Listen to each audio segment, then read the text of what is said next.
And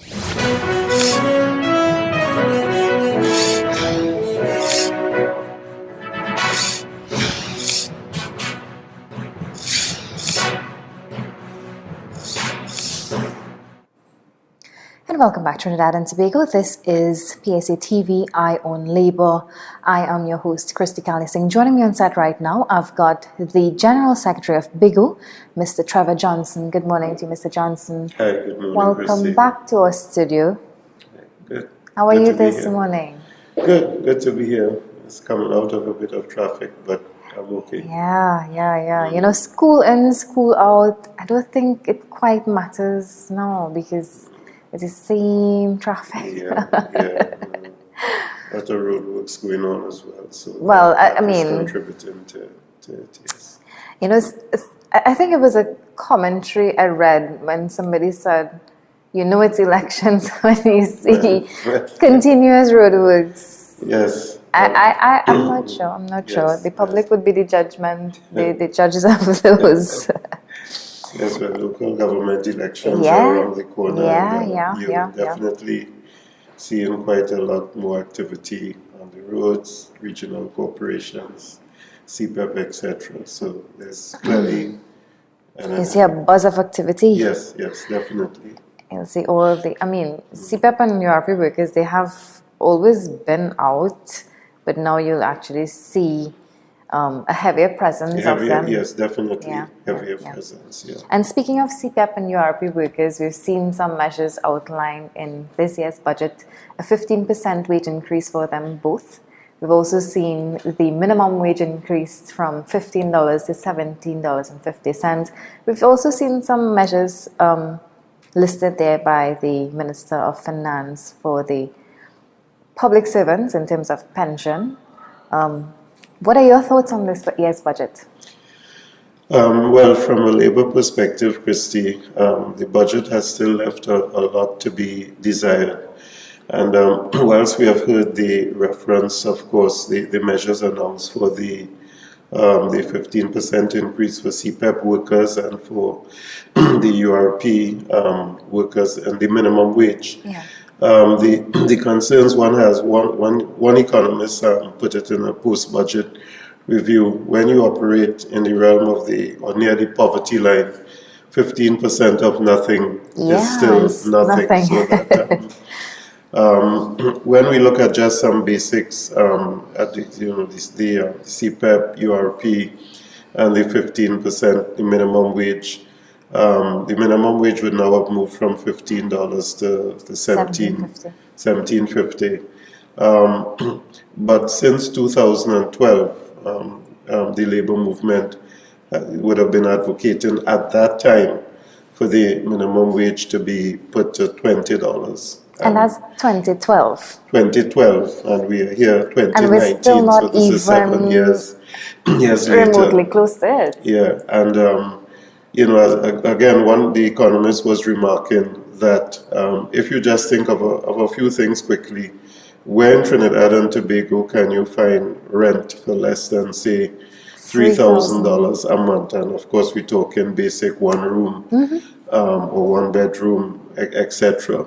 So if I'm a CPEP or URP worker and I need, so forget a mortgage is off the table. Yeah. So if I have to pay rent, if I'm more challenging, if I'm a single parent, male or female, at $2,800 a month, somewhere, which is what the increase in the minimum wage would bring you up to. Once you talk rent, you talk groceries, we're not even talking things, of course, like cable TV and all of these so-called luxuries. You're not really allowed, or you're not privy to have those fancies. Yeah. And what is concerning, Christy, also is that whenever you talk about the minimum wage, you have so-called experts and people, most of whom are on $40,000, $50,000 a month salaries, criticizing a $2.50 increase per hour, when they themselves, if you ask them, are you prepared to live on the minimum wage? So why do we have all these experts, coming on TV from the chamber and from the Employers Association, seeking to condemn or criticize any attempt to seek to bring people at the poverty line up to some level of minimum respectability. And for the records, the labor movement, certainly the joint trade union movement and my own union, we are not talking about minimum wage. Of course, our members, we negotiate better than that. But the reality is what we should be talking about in Trinidad and Tobago today is a living wage. We need to move away from this concept of minimum wage. Because what we need to put this in the reality of our daily existence is what does it cost the average citizen, low-income earning citizen of Trinidad and Tobago? What does it really cost them to live, to rent, be able to rent an apartment or home, to be able to buy basic groceries, to be able to send their children to school? If you have 2 or 3 kids and you're talking having to probably in some cases put them on get a maxi taxi fares. And a lot of these people, based on where they live, they have to take 2 or 3 sets of transport to get to school or to work. So we are advocating that what the government, what the discussion, what the business elite, what we need to be looking at really is a living wage, and increasing the minimum wage from $15 to $17.50, I would categorically state, does not address that issue. And therefore, in the budget, as we go forward with the debates, etc., what we are really seeking is what can we do to ensure that people are at a living wage and not necessarily a minimum wage. Minimum wage does not guarantee or does not equate someone being able to exist at an average living standard. I'm not talking anything exotic. just to meet your basic, I think that's the fundamental word, just to meet your basic living requirements, we need to be talking about a living wage as we go forward from here. In your opinion, what is probably a salary that the average person can survive on? How much are we looking at? Well, when we do negotiations for various organizations, right now we basically, for an average worker, have, you remember you're talking about not just the individual. Once you're talking individual, it is said that the average person who's working has to support 3 or 4 persons, whether it be a spouse, 2 children, a parent in the home, etc. So everybody who's working in Trinidad and Tobago, you're talking about having to support someone. In fact, I'm doing another presentation later on work and the family, showing how work connects with family. It's not in a vacuum. And we had estimated it would cost, if I can put it in, at least $1,000 US, or converted, of course, minimum at least $6,000 per month for someone to be able to live at, meet their basic. Remember, you're also talking electricity bills. There may be other utilities, WASA, etc. It's almost not possible to exist without some sort of internet connectivity. These days, even schools are giving children homework and assignments that require them to connect to the internet to do their research, etc. Not all of them can get to a library, regional library in their area, and therefore they have to have that connectivity at home. So these have become fundamentals. And unfortunately, we have not reached the stage in Trinidad and Tobago where we're talking like free internet. I know the government has mentioned it, but it's not a reality as yet. It's not implemented. So for someone to exist, as I said, an individual, I mean, worst case scenario, maybe 5,000 TT dollars, but that's the realm that you have to be looking at if you're talking basic existence. And of course, going to the the supermarket. We have to consider that even if someone is privileged enough to own a vehicle, the price of gas has gone up at least 5 times since 2015. So these are considerations we have to make. So minimum wage is off the table, quite frankly. When we talk, we have to be talking about the concept of a living wage. We have to put our head our heads in economic reality and really discuss what does it cost an individual in Trinidad and Tobago today, and an individual by themselves, and when you add an individual with family, 3 or 4 persons who are dependent on that income from that working person, then we have to be talking $5,000-$6,000 minimum. And you have public servants out here who are working for salaries 3,000. Yes, we like a little over the proposed the minimum wage, just a little over the proposed minimum wage. And sometimes I wonder if they've ever considered what or how people survive on a salary like this, and I wonder if they could actually survive on it. Because no, that's why I said all of the people just look around. Anytime you look on TV or you listen on the radio, I want you to look at who's talking about the minimum wage and who is being critical of it. And I said none of them would even accept the minimum wage as one of the allowances, like their travel or entertainment. If tables were to be turned, it would have been a whole different story. And it brings us back to the point of people standing up for what they believe in. But now you even have, so for instance, with the introduction of these measures to crack down on protests, I mean, how now can you say it's a democratic state when you have a freedom of expression, you have all these rights, but yet you're introducing these measures to encroach on the same thing that you're saying we have freedom of, but you're putting these measures now to tell you, well, you're really not so free, Yeah, I mean, just as recent, of course, we have had the issue of the Sedition Act coming to life again, being given new life, and you get the impression that the government is sending, quite frankly, some not so subtle signals that we intend to introduce draconian measures, whether it be IMF or austerity measures. We intend to introduce these measures, and we are putting you have signals from the police service, you have signals from some of the other security elements of the state, clearly indicating if there's any sense or sign of any kind of protest, we intend to act intend to crack down on these. I mean, with these buses, do you think it's really necessary to have these buses, and as soon as you see a protest and they think it's illegal, or you just have these buses swooping down, carrying out protesters. Do you think that's necessary?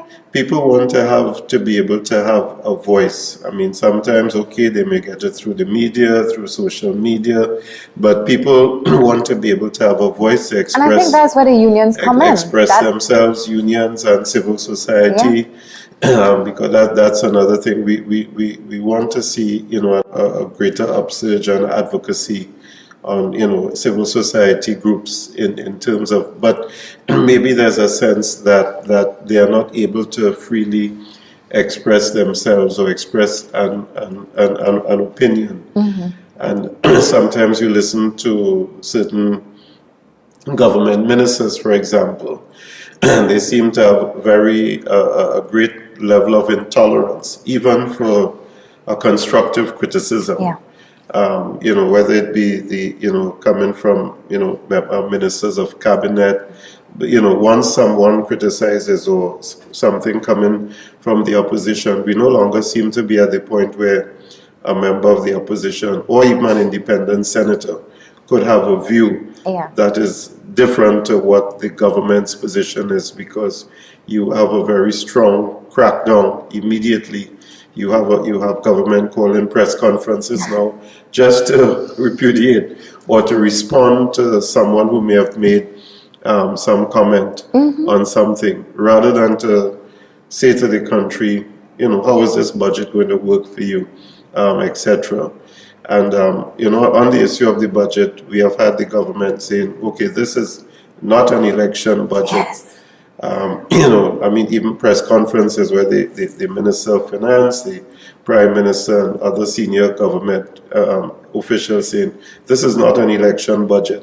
But you had the budget read on Monday, and by Friday, you were announcing local government elections. So how can it not be an election? Let's not forget the part, how it was announced during the opposition's contribution in Parliament. In Parliament. And the same measure in which was criticized recently, social media, you have a one-liner, Yeah. So clearly, the two things are not adding up, because on the one hand, you're saying it's not an election budget, but in the same week, and then of course in between there, you're boasting that you have given an increase in the minimum wage, which, as I said, is not steeped in reality, because the minimum wage is way below what, even if for argument's sake or for a moment, we accept the concept of a minimum wage, it certainly cannot be $17.50. If we accept a 15% increase for the CPEP workers, in case people haven't noticed, are not too far away from minimum wage. Yeah. So in fact, I would argue that CPEP workers are in fact at minimum wage. So that an increase for them, that's why the economist who stated 15% of nothing means nothing to someone who is living a marginal existence. And even some of the other measures that would have been announced, I know the government would argue pension for the daily paid workers. So these would be the workers, I think, covered by NAGFU, National Union of Government and Federated Workers, and also the contractors and general workers in the South. And the way this measure was announced is as if the government, out of the goodness of its own heart, was bestowing upon these workers a pension. First of all, it was the unions who, more than as far as 30 years ago, were negotiating. So this is a measure that is coming 30 years too late, quite frankly. And I'm not even sure, it's quite possible that there are workers who would have died whose families, and I'm not sure how they can, or their descendants can benefit, or their beneficiaries can benefit. Because whenever a measure is announced in the budget, I think what we have to be careful to hold a while and see, it's how is it going to be implemented. And when too. And when. So I'm never one, or my union or the trade union movement is never one to quickly celebrate. People have been asking, aren't you all happy that, these measures have been announced in the budget? It sounds good on paper. Well, the reality is, let us see what the implementation process is, who is actually going to benefit from it.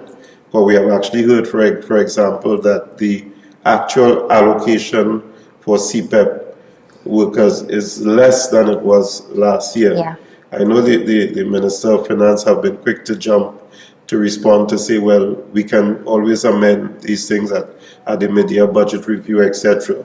But why in heaven's name are you announcing a 15% increase for CPEP workers, and the allocation, but not making the relevant allocation? Yeah. And why are you coming to say, after an economist criticizes or raises it in public, that you criticize the economist, you vilify him, and then say, well, we can always make the adjustment later on. Which means he was fully aware of what has been happening. Yes, so that, again, what are you up to? Which is why it would have led to speculation. So you will give a 15% increase, but is it that the working hours will reduce? Is it that the number of CPEP groups or the size of the CPEP groups will be reduced? And these are legitimate questions that the government needs to answer, because if I'm a CPEP worker out there, immediately there's a sense of anxiety, because you sort of waiting, and we must not forget, the government has not addressed at all in this budget, apart from the CPEP and the URP workers and the pension for daily paid, which we are yet to be told how it will be implemented.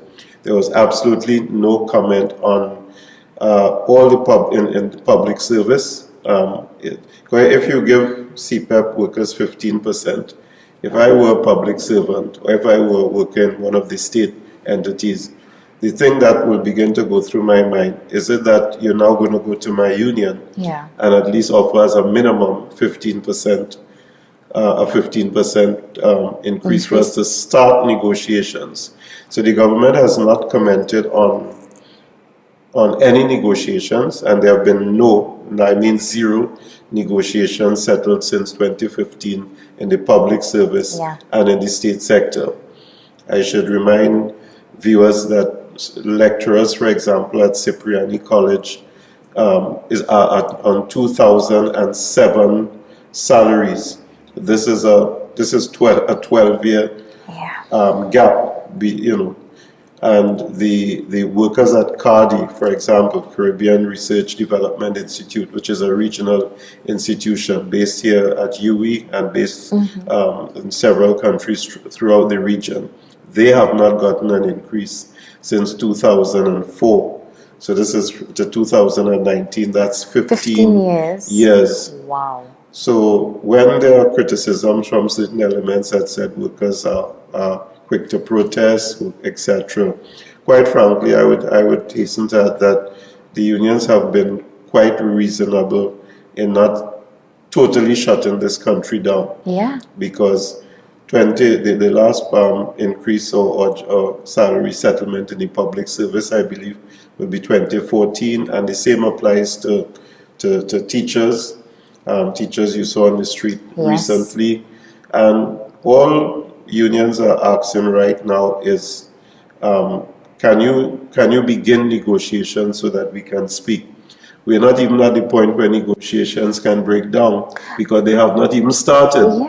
Yeah. And every time you go to a meeting with the CPO, my colleagues in the public service union and in some of the state sector unions report, all you're being told is that the CPO comes to the meeting and says he or she's waiting on a remit or some direction from their principals, who of course is the government or that committee which deals with salaries. So why are you provoking unions by coming to a meeting for 1 year, 2 years, 3, 4, 5 years now and saying, I don't have any instructions from my principals?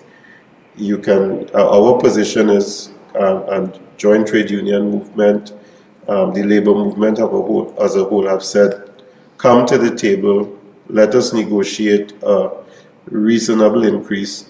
We may then have to determine whether we have to look at ways how, if there's a back pay, how that could be paid, but at least bring the workers up to their current salaries, up to current level, because I don't hear any businessman complaining about the price of their prices are 2019 prices.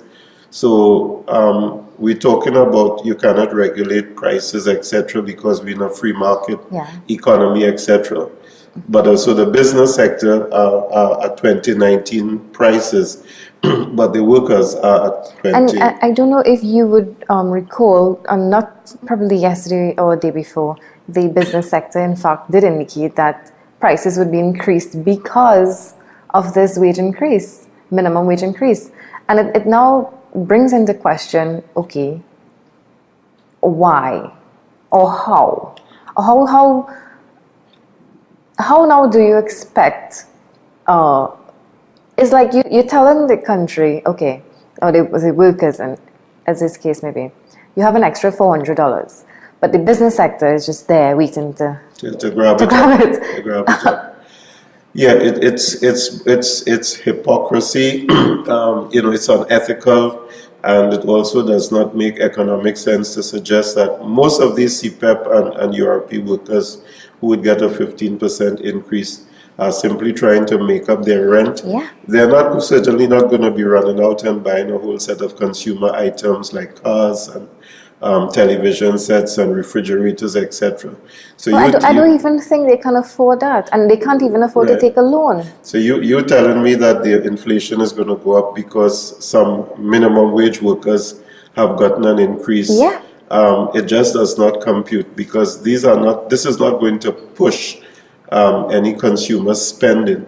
Most of these people a lot of them are in arrears of their rent, some of their utility bills, etc. And what they're simply going to be seeking to do is to bridge the gap, so to speak, between. None of them are going to be going and running out and buying new cars, new televisions, new appliances, etc. Do you think that government come, government go, whichever government, do you think that they play politics when it comes on to negotiations for the working class?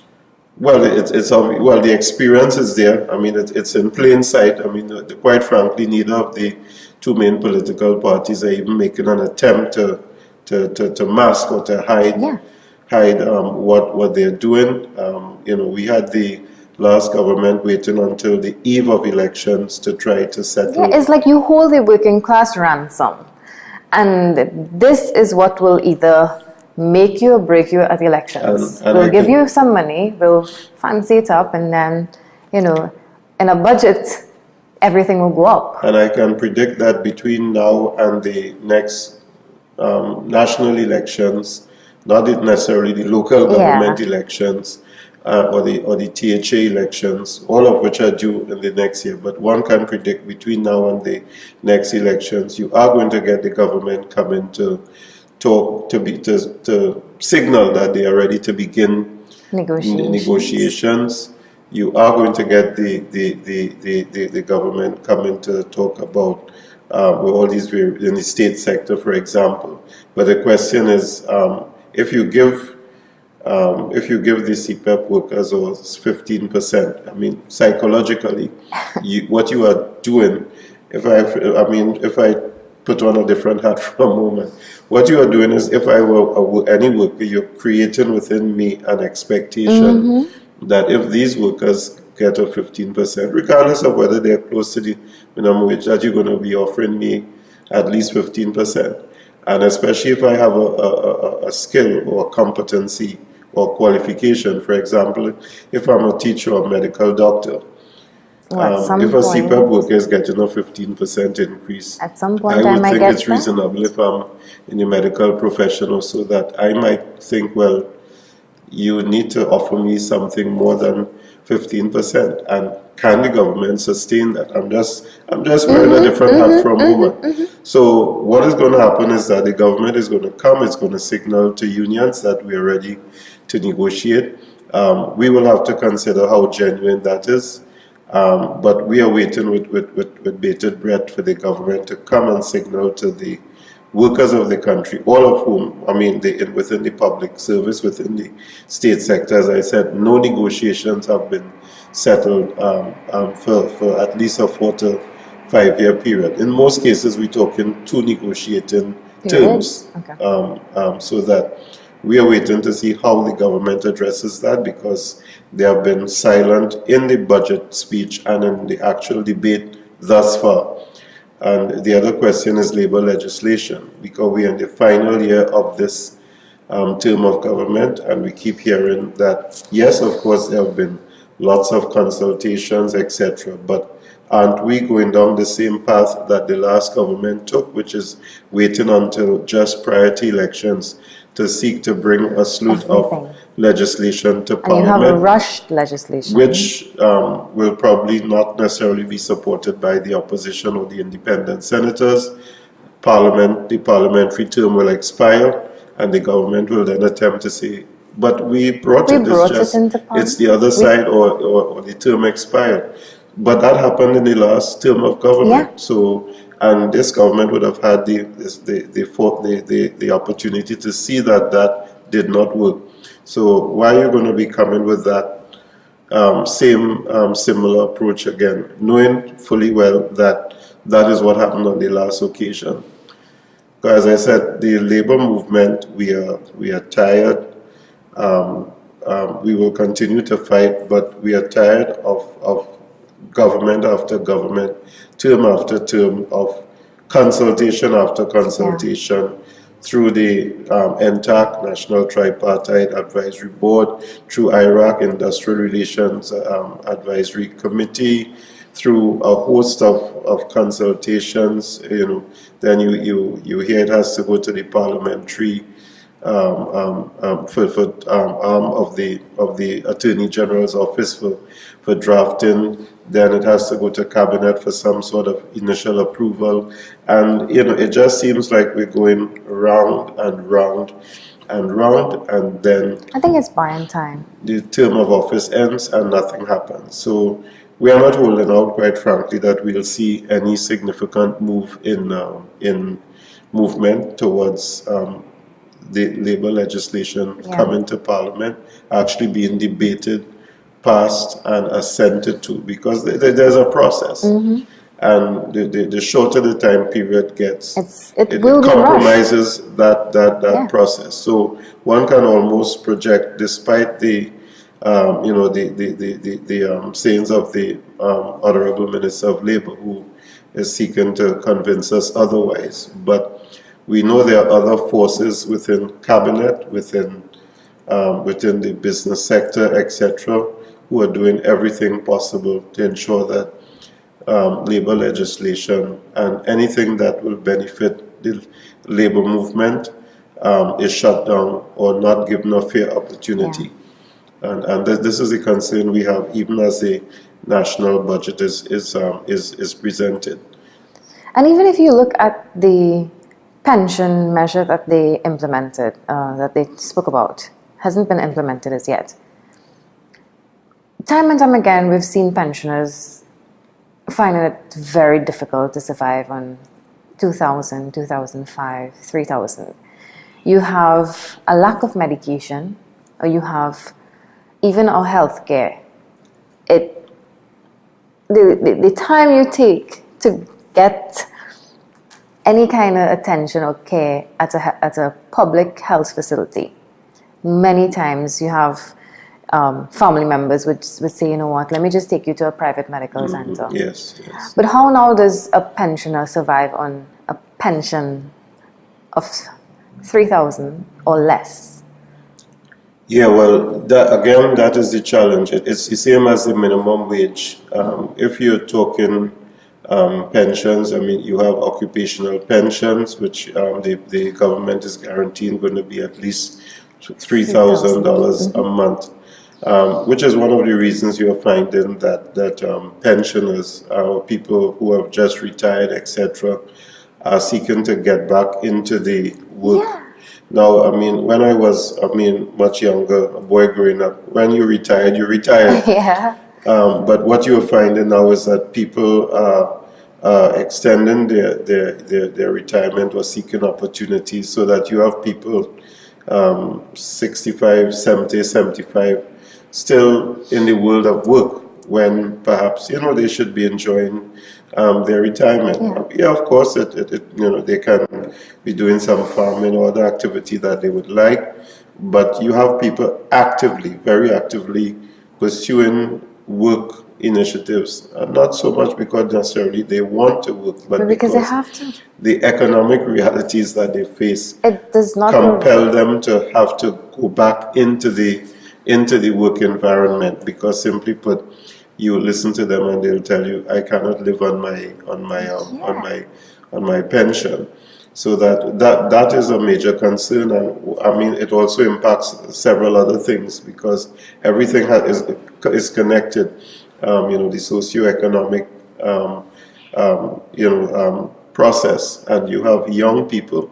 One of the things the budget has not really addressed in any significant way, or at all, some would argue, is how do you create opportunities for young people? Every year we have maybe 18 to 20,000 young people either leaving secondary school, universities, some sort of tertiary education, some sort of vocational institution where they have completed their course of study, and they have an expectation that they can enter the world of work to earn a living for themselves. They have dreams, they have aspirations, they want to own their own home, etc.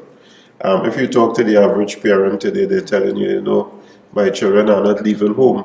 Yeah. When I say their children, I'm talking their 20, 25, 30. And it's not by choice. Plus, and they're telling you they're not leaving home because they're not even thinking, some of them, of getting married because, in our social setting, to get married, you have to be able to have an income. Yeah. You have to be able to provide a home for your family, or jointly, husband and wife or partners living together have to be able to have an income that will support them. And that creates a whole lot of social problems, social dislocation, etc. Young people very often are talking about getting a 1-month contract, a 3-month contract, a 6-month contract, etc. So they can't go to the HDC because they cannot get a job letter. They cannot go and apply for a visa to go to any one of these countries that require a visa, because to get a letter must show that you are permanently employed. They cannot go apply for a mortgage. They cannot go and even try to get a used vehicle, because you have to be able to show the banks, the credit unions, etc., that you have some sort of steady job, income, guaranteed income over a period of time. So that all of these things are, is like a convergence of issues, which unfortunately the budget and the budget debate, because one would have been listening to see how the various ministers, as they make their contribution to the budget, how would they how will they expand and explain how in their particular portfolio how it's going to work. And unfortunately, there hasn't been much coming forward to give any sense of real hope. Yeah. So the Minister of Finance was smiling at the end after he presented the budget, because he was obviously quite pleased with himself. His colleagues were smiling and congratulating him because they were all pleased with themselves. But what we understand now is that there was an announcement that would come at the end of the week on local government elections, and now you can understand why they were all smiling, because what they really felt is that demographic, which I'm told 194,000 persons to be impacted by the minimum wage, by the CPEP and URP increases, by the pensions. And clearly what they were speaking to is a demographic at the lower end of the spectrum that they feel that they have now been able to pull in their corner, which is what gave them the confidence to be able to make that announcement later in the week. But the question is, have you presented a national budget to the people and the citizens of Trinidad and Tobago, or have you presented a budget that only seeks to target and speaks to a particular interest group, who themselves, as they proceed in a year's time, will realize that, but I have not really benefited from this. So therefore, what are we saying? So I would respectfully say to the government of Trinidad and Tobago, you need to go back and come and present a budget that incorporates the entire Trinidad and Tobago and make it real. And even some of the business sector, I don't hear really, quite frankly, one of the concerns of the business sector is generation of business activity. You go to the so-called small businesses in Arima, Chaguanas, San Fernando, they're saying that I'm still waiting. In other words, I'm still waiting to hear something that would say that in this budget, this is what it could benefit me. Would benefit me. So those are observations we have. To be fair to the government, we want to give them an opportunity, not a short interim timeline. You need to come back to us and explain some of these measures in the budget, how it will be implemented. You need to come back and say how you will generate economic activity that will fuel job opportunities, job creation, Yeah. etc. So those are the observations we have, and as I said, we are waiting for further explanations, further clarification. But the labor movement is very concerned that wherever you have processes of collective bargaining in the public sector, state sector, etc., there have been absolutely no mention made of that, and we need to have the government make a statement on that. Yeah. All right. Mr. Johnson, we are slowly running out of time, so I'm going to ask you your closing comments. Certainly, I think, I know the joint trade union movement would have met this week. We also, there was a post-budget forum the day right after the budget. That would have been last week. And quite frankly, the budget does not appear to present much hope to the average working person in Trinidad and Tobago. And as I said, it's not just the working person, but even small business, small and medium-sized businesses. This budget seems to be one that seeks to be targeting. When you listen to a lot of the projects, everything seem to be culminating or to be delivered in 2020. Yeah. And we all know one of the things that's going to happen in 2020. So you talk about the Arima Hospital, the highway from Valencia to Toko, from most of these projects. Kumoto, I think it is, to Manzanilla. Even I think something in the creek, Mosquito Creek. The highway from San Fernando to Point Fortin. You talk about the delivery of the fast ferries that are online and boats for the Coast Guard. So it seems as if one might be curious that there are a lot of projects seeming to be targeted for delivery. There were a few that you mentioned that would come a year or so later, but the majority of projects seem to be targeted towards that. And what have not been targeted to be delivered in 2020, you have had sod turning ceremonies to start the building or the processes, etc. So clearly, it seems as if there are specific targeted projects, but the question is, are these projects going to guarantee in a sustainable way, for example, all those young people who are waiting for jobs, apart from the on-the-job training, which of course I acknowledge and increase, but a lot of this is not really real jobs. People go to places, a lot of young people go to several places and they report all they're doing is filing.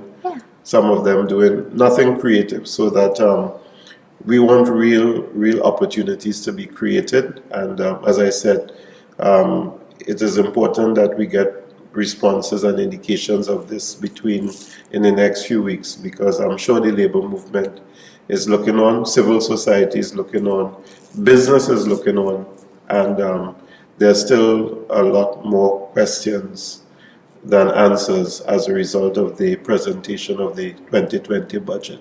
So we wait with bated breath, but people cannot wait forever, so that something has to give very soon. Thank you. All right, thank you, Mr. Johnson. And in case you're now joining us here on PSA TV, we've been chatting here this morning with the General Secretary of BIGWU, Mr. Trevor Johnson. We'll be right back. Stay with us.